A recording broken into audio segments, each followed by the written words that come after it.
Commission വഖഫ് വിഷയത്തിൽ ഈ മുൻപം പ്രദേശം നേരിട്ട് പോയി കണ്ട ഒരാളാണ് ശ്രീ ഷോൺ ജോർജ്.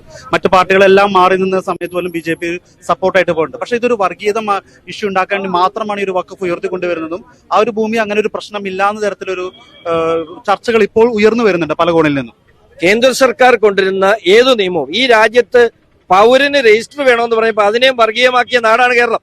അപ്പൊ അതുകൊണ്ട് തന്നെ ഈ വഖഫ് ഭേദഗതി നിയമം വന്ന സമയത്ത് നമുക്കറിയാം ഇവിടെ നടന്ന പ്രചരണങ്ങൾ എന്താണ്. ഇത് മുസ്ലിം സമുദായത്തെ ഇല്ലാതാക്കാൻ നരേന്ദ്രമോദി കൊണ്ടുവരുന്ന നിയമമാണ്.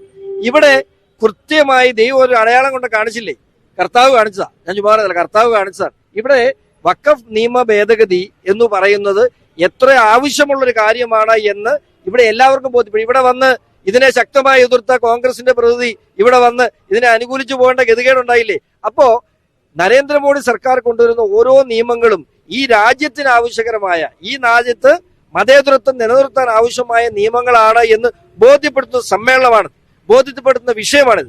ഇത് ഒരു സമുദായത്തെ ആക്ഷേപിക്കാനോ സമുദായത്തെ കുറ്റപ്പെടുത്താനോ വേണ്ടി മാത്രമല്ല, ഇത് ഈ നാട്ടിൽ 2013 പോലും കോൺഗ്രസ് ഗവൺമെന്റ് കൊണ്ടുവന്ന ഭേദഗതിയിലൂടെ അനാവശ്യമായി കൊടുത്ത നിയമങ്ങളെ പിൻവലിച്ചില്ലെങ്കിൽ ഈ നാട് കുട്ടിച്ചോറാകുന്ന അധികാരങ്ങളിലേക്കാണ് വഖഫ് പോകുന്നത്. അത് പിൻവലിക്കാനാണ് നരേന്ദ്രമോദി സർക്കാർ ശ്രമിക്കുന്നത്. അതിനെ എതിർക്കാനാണ് കോൺഗ്രസ് ശ്രമിക്കുന്നത്. അതിനെ എതിർത്തവരാണ് ഇവിടെ ഇപ്പോ മുനമ്പം സംരക്ഷകർ എന്ന് പറയുന്നത്. അവർക്ക് ആത്മാർത്ഥതയുണ്ടെങ്കിൽ അവരുടെ ആത്മാർത്ഥതയും അവരുടെ സത്യസന്ധതയും മുനമ്പത്തെ ജനങ്ങളോടുള്ള ആത്മാർത്ഥതയും തെളിയിക്കേണ്ടത് ഇവിടെയല്ല, പാർലമെന്റിലാണ്. അത് അവിടെ തെളിയിക്കട്ടെ. അവിടെ എഴുതി വെക്കുന്ന ഇവരുടെയൊക്കെ അഭിപ്രായങ്ങൾ അവിടെ രേഖപ്പെടുത്തുക. ഞങ്ങൾ ഇവിടെ കൊണ്ട് കാണിക്കാം. ഈ വഖഫ് വിഷയത്തിൽ കയറിയിരിക്കുന്ന അവർക്ക് നിയമത്തിൽ കിട്ടുന്ന ഈ ഒരു സ്വാതന്ത്ര്യം പലപ്പോഴും ഇതെങ്ങനെ ഈ ഒരു നിയമത്തിൽ വന്നുകൂടിയെന്ന് വിശ്വസിക്കാനാവാത്തൊരു കാര്യമാണ്. അതായത് ഒരു ഭൂമി അവർക്ക് അവകാശം തോന്നിയാൽ അതിൽ കയറി പറ്റാ യാതൊരു തരത്തിലുള്ള സുപ്രീം കോടതിക്ക് പോലും പരിമിതികൾ ലഭിക്കുന്നു ഈ ഒരു നിയമത്തിൽ. ഈ ഒരു വിഷയം ഇത് അമെന്റ്മെന്റ് കൊണ്ടുവരുന്നത് വളരെ അത്യാവശ്യം തന്നെയല്ല, അല്ലെങ്കിൽ ഉടനെ തന്നെ ഇത് മാറ്റുക. അതല്ലെങ്കിൽ ഇപ്പൊ ഈ മുനമ്പംകാരുടെ കാര്യത്തിൽ നിയമമായിട്ട് പോകുമ്പോൾ ഒരുപാട് സമയം എടുക്കുന്നുണ്ട്. പക്ഷെ ഇപ്പോൾ നിലവിൽ ഒരു 3-4 വർഷമായി അവർക്ക് കരടയ്ക്കാനോ അവരുടെ ഒരു കാര്യത്തിൽ പോലും മുന്നോട്ട് പോകാൻ പറ്റുന്നില്ല, ജോലി സംബന്ധമായ കാര്യത്തിലോ വിവാഹം. അപ്പൊ ആ ഒരു വിഷയത്തിൽ ഉടനെ ചെയ്യാൻ പറ്റുന്ന കാര്യം എന്താ? അല്ല, JPC ഇത് 6 മാസം കൊണ്ട് തീരുമാനമാവും.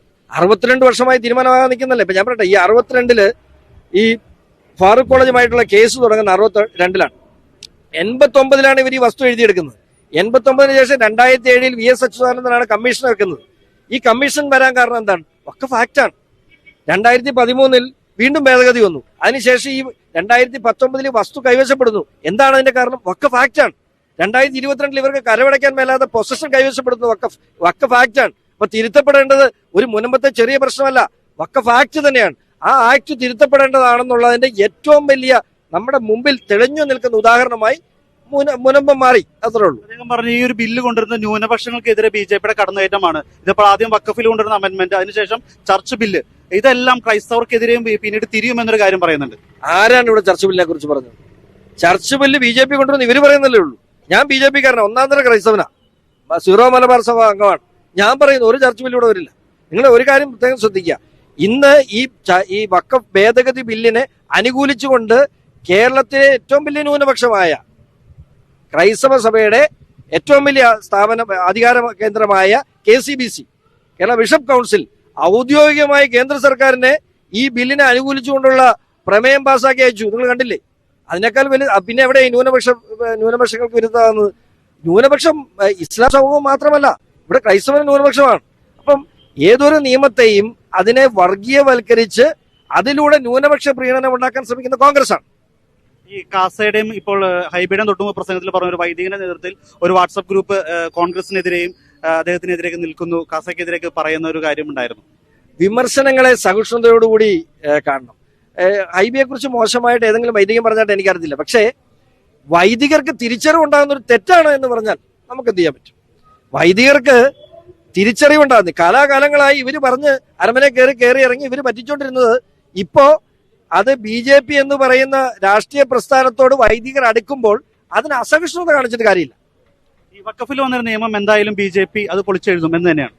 തീർച്ചയായിട്ടും. ഞാൻ ഇപ്പൊ ഹൈബി തന്നെ സൂചിപ്പിച്ചല്ലോ, ഇവിടെ ഇത് ഭരണഘടനാ ഭേദഗതി അല്ലാത്തതുകൊണ്ട് തന്നെ ഈ ബില്ല് പാർലമെന്റിൽ പാസ്സാക്കാനുള്ള ഭൂരിപക്ഷം BJPക്കുണ്ട്. പക്ഷേ JPCക്ക് ഈ വിഷയം വിട്ടേക്കുന്നത് പ്രതിഷേധത്തിന്റെ, പാർലമെന്റിലുള്ള പ്രതിഷേധത്തിന്റെ JPC ചർച്ച ചെയ്തിട്ട് ഈ വിഷയം വന്നാൽ ഇത് പാസ്സാവുക തന്നെ ചെയ്യും. പൗരത്വ ഭേദഗതി ബില്ല് ഒത്തിരി ബഹളങ്ങൾ നടന്നില്ലേ, ഇവിടെ പാസ്സായില്ലേ? ആദ്യമായി ഇന്ത്യയിൽ പൗരത്വം കിട്ടിയത് ആർക്കാ? ഒരു ഇസ്ലാമിനാണ്. ആദ്യമായി ഇന്ത്യയുടെ പൗരത്വം കിട്ടിയത് ഒരു ഇസ്ലാമിനാണ്. അപ്പം ഏതൊരു വിഷയത്തെയും വർഗീയതയുടെ പേര് പറഞ്ഞ് ന്യൂനപക്ഷ പ്രീണനം നടത്തി എങ്ങനെയും അധികാരത്തിലെത്തുക എന്നുള്ള ആ തട്ടിപ്പ് ഇവിടുത്തെ വൈദികർക്കൊക്കെ മനസ്സിലായി തുടങ്ങി എന്നുള്ളതാണ് ഇവരുടെ അസ്വസ്ഥത. Thank you.